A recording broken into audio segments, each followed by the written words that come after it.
Right sir. చాలా మందిలో ఇంకొక సందేహం కూడా ఉండింది. ఇది కేంద్రం దృష్టికి వెళ్ళింది. సో అమిత్ షా గారు అయితే దీనిపైన పిలిచి మాట్లాడటం కూడా జరిగింది. ఇంత జరుగుతున్నా కూడా జగన్మోహన్ రెడ్డి గారు దీనిపైన స్పందించలేదు. అంటే ఇక్కడ ఎంత డబుల్ ఇంజిన్ సర్కార్ అయినా కూడా ఇప్పుడు కేంద్రంతో జగన్మోహన్ రెడ్డి గారికి ఉన్నటువంటి వైరం ఏమీ లేదు కాబట్టి అసలు కేంద్రం దీంట్లో చొరవ చూపిస్తుందా, జగన్మోహన్ రెడ్డి గారి మీద కేసు నమోదు చేస్తుందా అన్న అనుమానం కూడా కలుగుతోంది. అసలు ఆ విధంగా జరిగే అవకాశం ఉంటుందంటారా? కేంద్రం కూడా లైట్ తీసుకుంటుందంటారా? అంటే కృష్ణదేవరాయలు లోక్సభలో మాట్లాడుతూ దీన్ని ఢిల్లీ లిక్కర్ స్కామ్తో పోల్చాడు. మధు గారు ఇందాక బిగినింగ్లోనే చెప్పారు. ఏది అది 100 కోట్ల స్కామ్. మొత్తం అంతా చూసుకున్నా 1100 కోట్లు ఏమన్నారు. 100 కోట్ల అవినీతికే నువ్వు 17 మందిని అరెస్ట్ చేశావు.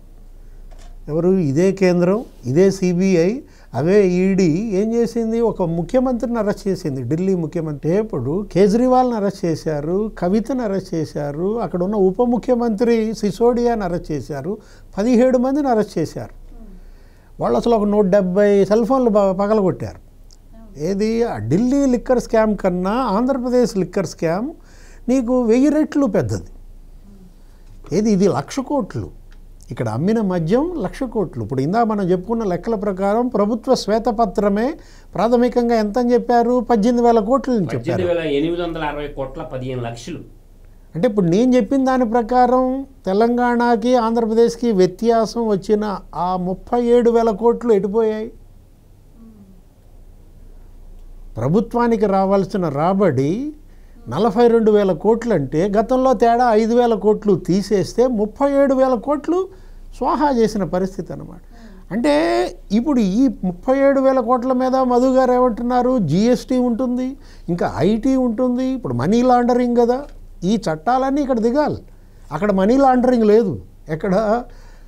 ఢిల్లీ లిక్కర్ స్కామ్లో ఏదో 100 కోట్లు ఏదో లేదో అసలు అది పాలసీ ఇంకా శాంతం ఇంప్లిమెంటేషన్ కూడా కాలేదు. కాకపోతే అక్కడ గవర్నర్ లెటర్ రాశారు.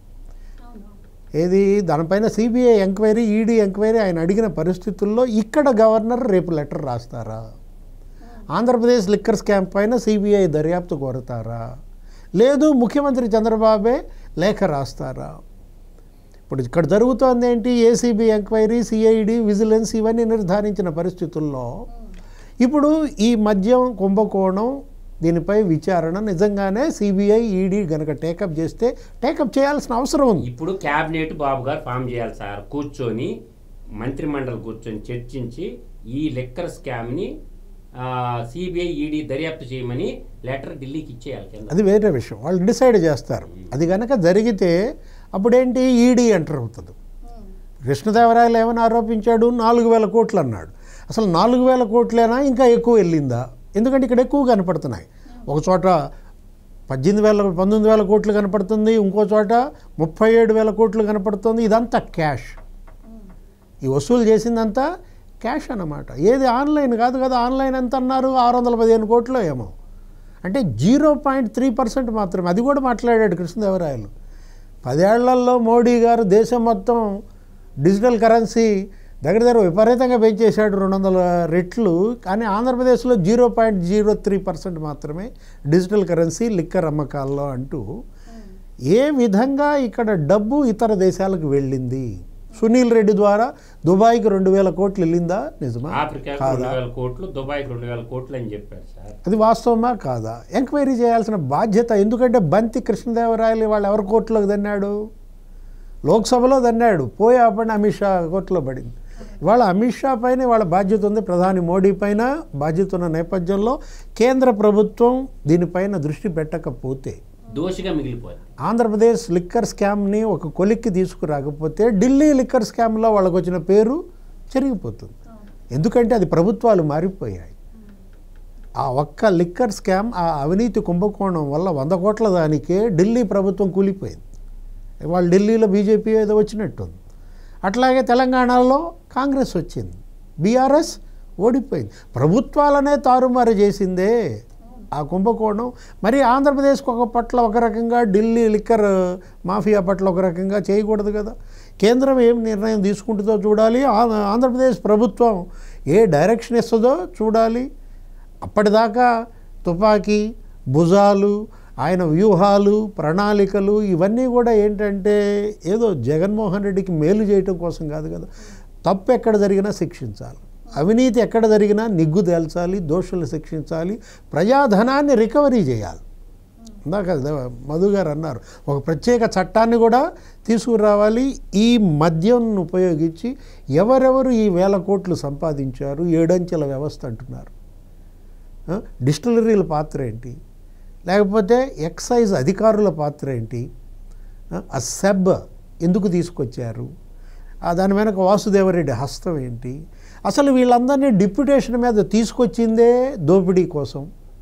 ధర్మారెడ్డిని తిరుపతిలో, వాసుదేవరెడ్డిని ఎక్సైజ్లో, వెంకటరెడ్డిని మైనింగ్లో.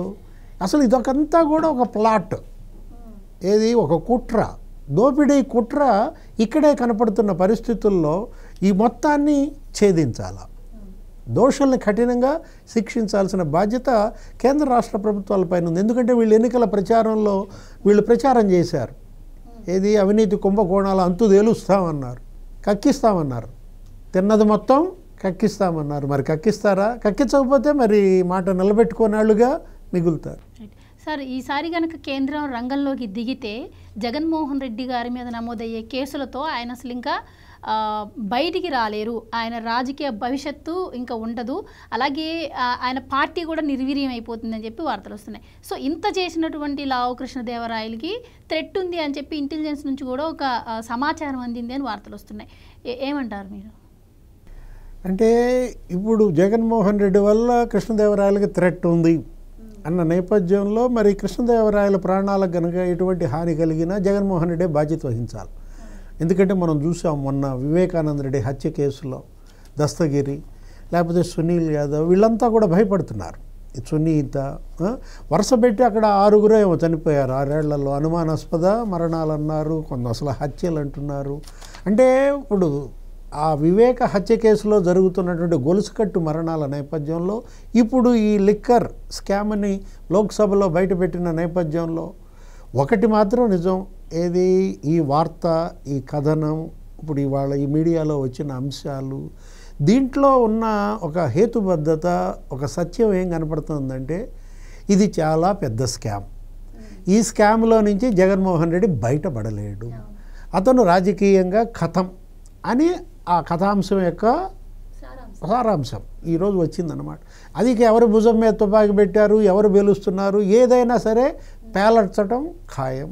జగన్మోహన్ రెడ్డి రాజకీయంగా ఖతం కావటం ఖాయం అన్నట్టుగా మనకు ఆ పత్రిక కథనం చదివితే మనకు అర్థమవుతున్నటువంటి అంశం. ఎందుకంటే అనేక నేరాలు చేశాడు, అనేక ఘోరాలకి పాల్పడ్డారు, అవినీతి కుంభకోణాలే ఇక లిస్టు మనం చదవాల్సిన అవసరం లేదు. ఏది ప్రతి స్కీము ఒక స్కామే అన్నారు. జగనన్న ఇళ్ల కాలనీల పథకం అనేది అదేగా. రజనీ మీద కేసులు, ఆమె ఏంటి రైతుల దగ్గర ఏదో డబ్బులు తీసుకుంది, అక్రమ వసూళ్లు, ప్రతి చోట ఈ కుంభకోణాలే జరిగాయి. ఏది ఆ భూమి అమ్మకాలు కొనుగోళ్లలో పెద్ద ఎత్తున వసూళ్లకు పాల్పడ్డారు. అక్కడ ఉన్నటువంటి వైసీపీ ఎమ్మెల్యేలు కావచ్చు, ఆ ఇన్ఛార్జీలు కావచ్చు, రైతుల దగ్గర వసూళ్లు చేయడం, వాళ్ళు కొంత తీసుకోవటం, అధికారులు కొంత మేసేయటం, ప్రభుత్వంతో ఆ భూమి కొనిపించటం, ఇలా స్కీములు, ఇలా కుంభకోణాలు ఎన్ని పడుతున్నాయో, ఎన్ని కేసులు ఫైల్ అవుతున్నాయో, ఎంతమంది మీద మనం చూస్తున్నాం ఎఫ్ఐఆర్లు. వీటన్నిటినీ తప్పించుకోగలిగిన ఇవాళ లిక్కర్ మాఫియా ఈ కుంభకోణం నుంచి జగన్మోహన్ రెడ్డి బయటపడలేడు, పూర్తిగా దొరికిపోయాడు. అది ఇవాళ వాస్తవం.